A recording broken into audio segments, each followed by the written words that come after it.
The new cashless society. 50 days from now, the United States dollar changes forever. That's right, in July. And just 3 weeks ago, the U.S. Federal Reserve started the process, the rollout of this new central bank digital U.S. dollar. The full rollout happens in July. So guess what? On July 4th, on Independence Day, we can celebrate losing our freedom. This is not hyperbole. Your freedom to use cash the way you want to is going to change forever. Just like what Europe did a few weeks ago, making it illegal to spend cash over $1,000 or 1,000 euros. You can't use 1,000 euros to pay cash. Maybe you want to get some trees removed in your yard and you want to pay the gardener to do that. You can't pay him in cash anymore. Can you imagine? Think that's fake news? Here's the head of the European Central Bank, Christine Lagarde, explaining it. No, the problem is they don't want to be controlled. They don't want to... Yeah, but you know what? Now we have in Europe this threshold. Above 1,000 euros, you cannot pay cash. If you do, you are on the gray market. You take your risk. You get caught, you are fined, or you go in jail. So no biggie. You can't spend your own money without the government tracking you, and you can go to jail for it.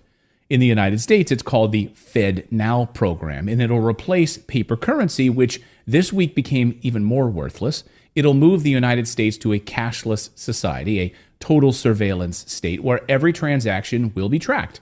Where, as the Fed describes it, money that's in your account could even expire and become unusable. Just like that Olive Garden gift card that you got that one time that you never used. One day you go to buy some bottomless breadsticks and pasta and the gift card won't work. Expired. Where'd that money go? It's gone. You can read how the Fed actually plans to use expiring money right on the Fed's website. China's already doing it. And the World Economic Forum billionaires have repeatedly said they want to model the banking system and the surveillance state after what China is doing. So we have to define how the world should look like, which we want to come out of this transformation period.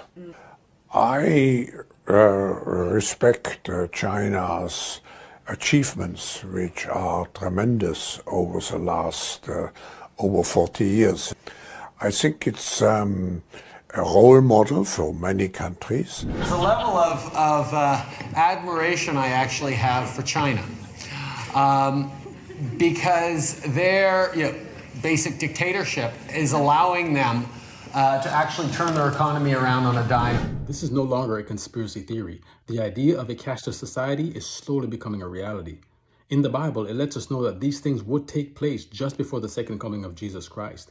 Because in Revelation chapter 13, verses 15 through 17, the Bible tells us in no uncertain terms that these movements that we are seeing right now and are being implemented are setting the stage to enslave mankind and to force people to worship falsely. And this will be the mark of the beast crisis, wherein the powers that be would not only control the world economy, but they would monitor your every move, strip away your rights, and ultimately destroy the middle class, leaving just two groups, the rich and the poor. And at that time, no man would be able to buy or sell unless they receive the mark of the beast. And the great question is, are you getting ready? Drop your comments below. Let me know what your thoughts are on this.